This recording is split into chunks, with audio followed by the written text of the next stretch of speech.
नैनीताल के तलीताल में प्राधिकरण ने 22 मकानों के ध्वस्तीकरण की कार्रवाई तेज कर दी है। सरकारी भवनों से कब्जा हटा दिया गया, जिसके बाद मकानों को ध्वस्त किया जा रहा है। यहां प्राधिकरण की पार्किंग के निर्माण की योजना है। प्राधिकरण ने अतिक्रमणकारियों को कई बार नोटिस दिया था, लेकिन वो कब्जा नहीं हटा रहे थे, मगर अब प्रशासन की सख्ती से इन सभी को हटा दिया गया और वहीं इन लोगों को दुर्गापुर में मकान भी दिए गए हैं। ने कोई नोटिस नहीं दिया, वो नगर पालिका ने दिया था। इसमें प्राधिकरण और जो मिले हुए हैं व्यापार मंडल, ये सब मिले के वो हैं, करा रहे हैं। पहले हमें नोटिस देते, जैसे नगर यहाँ क्वार्टर में दिए थे, वहाँ ATI के पास प्राधिकरण की कॉलोनी है, वो है, या तो हमें कमरा वहाँ दे देते। बीमार आदमी तो ये कह रहे हैं वहाँ जाओ दुर्गापुर। और यमुना घाटी के नौगांव क्षेत्र में अतिवृष्टि से तबाही की तस्वीरें सामने आई हैं, जिसमें नौगांव और देवशारी खड्ड के उफान में आने से घरों में मलबा घुस गया है। इस अतिवृष्टि से घर, खेत और बगीचे तबाह हो गए हैं। एक रिपोर्ट आपको दिखाते हैं।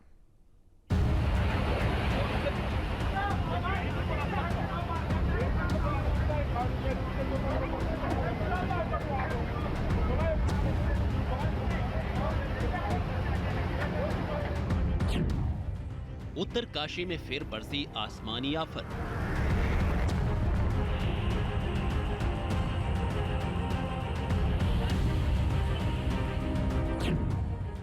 नौगांव क्षेत्र में अतिवृष्टि।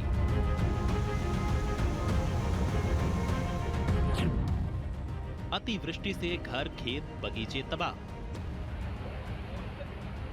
उत्तराखंड में हर साल बारिश के मौसम में नदी नालों का रौद्र रूप देखने को मिलता है और हर साल नदियां उफनती हैं, लेकिन इस बार नदी, नाले और गधेरों ने इस कदर तबाही मचाई है कि लोग दहशत में आ गए हैं। उत्तराखंड में इस साल प्राकृतिक आपदा ने जो रूप दिखाया है, वैसा हर साल नहीं होता था।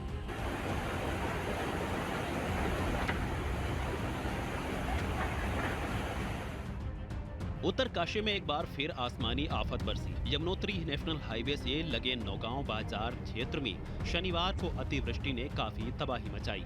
अचानक आई आपदा से स्थानीय गधेरे उफान पर आ गए और मलबा रिहायशी इलाकों में घुस गया। एक आवासीय भवन पूरी तरह से मलबे में दब गया, जबकि आधा दर्जन से अधिक मकानों और दुकानों में पानी भर गया। मलबे में एक मिक्सर मशीन और कई दोपहिया वाहन बह गए। वहीं एक कार भी मलबे में दब गई है। हालात बिगड़ने पर लोग अपने घर खाली कर सुरक्षित स्थानों की ओर चल पड़े। स्थानीय प्रशासन और आपदा प्रबंधन टीम राहत और बचाव कार्य में जुटी हुई है। नौगांव के बीच बहने वाला नाला अतिवृष्टि के कारण उफान पर आ गया, जिसके चलते कई दुकानों और घरों में पानी घुस गया और सड़कों पर खड़े वाहन भी बहते नजर आए। हालांकि नौगांव में अतिवृष्टि की घटना के बाद SDRF ने सर्च ऑपरेशन शुरू कर दिया। वहीं उत्तराखंड के CM पुष्कर सिंह धामी ने अतिवृष्टि की सूचना मिलते ही जिलाधिकारी से फोन पर बात की और हालातों की जानकारी ली। साथ ही प्रभावित लोगों को सुरक्षित स्थानों पर पहुंचाने के साथ हर संभव मदद करने के भी निर्देश दिए। उन्होंने सोशल मीडिया प्लेटफॉर्म X पर पोस्ट कर इसकी जानकारी भी शेयर की। नौगांव खड्ड और देवशारी खड्ड उफान में आने से किसानों की कई हेक्टेयर उपजाऊ भूमि और सेब बगीचों को भी क्षति पहुंची है। पीड़ित परिवार घरों के अंदर घुसे मलबे को निकालने में लगे हुए हैं। नौगांव जलजले में जनहानि की कोई खबर नहीं है। फिलहाल यमुनोत्री राष्ट्रीय राजमार्ग को सुचारू किया जा रहा है। यमुना घाटी के नौगांव में अतिवृष्टि से काफी तबाही की जो तस्वीरें हैं वो सामने आई है। अभी हम ग्राउंड जीरो पे हैं और बताया जा रहा है कि यहाँ से ऊपर सेवरी फल पट्टी है। सेवरी फल पट्टी में काफी जो अतिवृष्टि है वो हुई है। चलिए मैं आपको तस्वीरें दिखाता हूँ। यहाँ पे कभी एक रेस्टोरेंट यहाँ पे हुआ करता था और ये आप देख सकते हैं डीप फ्रीज है या फिर पानी की बोतल्स जो हैं वो मलबे के जो ढेर में है। आप देख सकते हैं किस तरीके से जो मलबा है, किस कदर यहाँ पे जो नाले का जो रौद्र रूप था वो रहा होगा। आगे की मैं दुकानें आपको दिखाता हूँ कि किस तरीके से यहाँ पे स्कूटी है, स्कूटियों में जो आप देख सकते हैं मलबा फंसा हुआ है।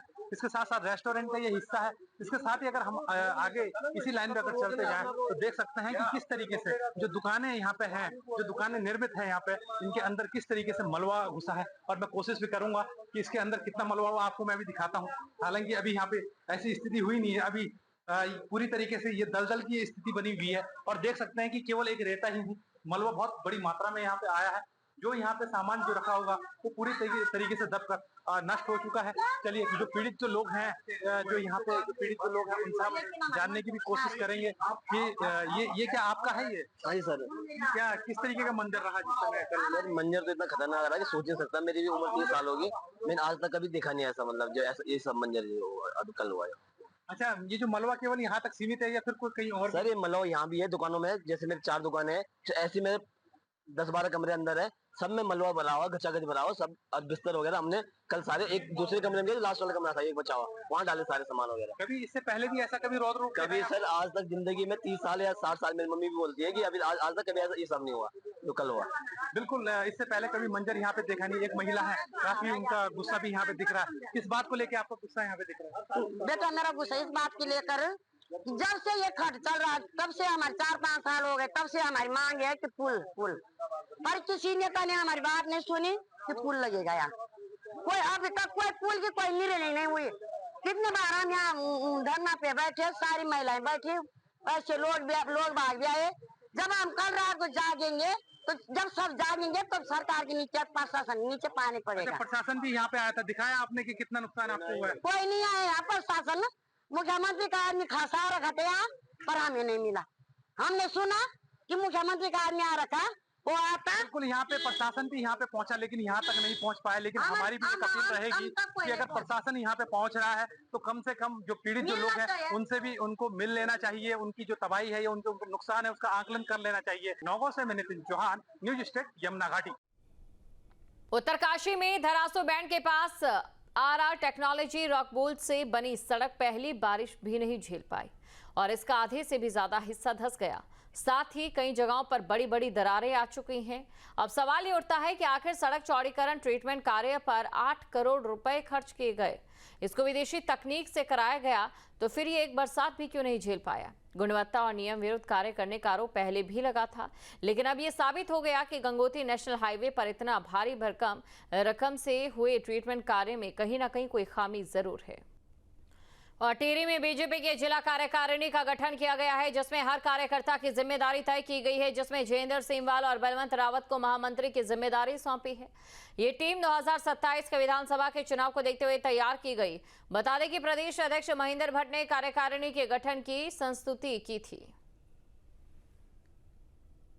जनपद में एक विधानसभा का हमने इस कार्यकारिणी में जो हमने बनाया उसका ध्यान रखा गया है। हमारा क्षेत्रीय संतुलन, जाति संतुलन जो भी हो सकता था उसमें हमने पूरा इसका ध्यान रखा है। और जो हमने ये कार्यकारिणी बनाई है, मुझे पूर्ण विश्वास है ये बहुत अच्छी कार्यकारिणी हमने इस समय बनाई है। इनके नेतृत्व में एक टीम भावना से हम पूरे जनपद में काम करने वाले हैं। आगे पार्टी की तरफ से हमारे प्रदेश नेतृत्व और राष्ट्रीय नेतृत्व का जो भी कार्यक्रम हमें देंगे, हम उसको एकजुटता के साथ एक टीम भावना से उस कार्यक्रम को करने वाले हैं। पंचायत चुनाव के बाद पौड़ी में जिला पंचायत के सभागार में पहली बार बैठक हुई, जिसमें 37 नवनिर्वाचित जिला पंचायत सदस्यों ने हिस्सा लिया और अपने अपने क्षेत्रों की प्रमुख समस्याओं को जिला पंचायत अध्यक्ष रचना बुटोला के सामने रखा। बैठक के दौरान सदस्यों ने हाल ही में आई आपदा से हुई जनहानि और क्षति का मुद्दा प्रमुखता से उठाया है। कुछ सदस्यों ने जिला पंचायत की समितियों के गठन पर असंतोष भी व्यक्त किया है। जहाँ भक्ति है हर शब्द में, कथाओं में छुपे हैं दिव्य रहस्य और ज्योतिष देता है जीवन को दिशा। धर्म से जुड़ी हर बातों को जानने के लिए हमारे चैनल स्तुति को सब्सक्राइब करें। चैनल पर जाने के लिए इस लिंक पर क्लिक करें।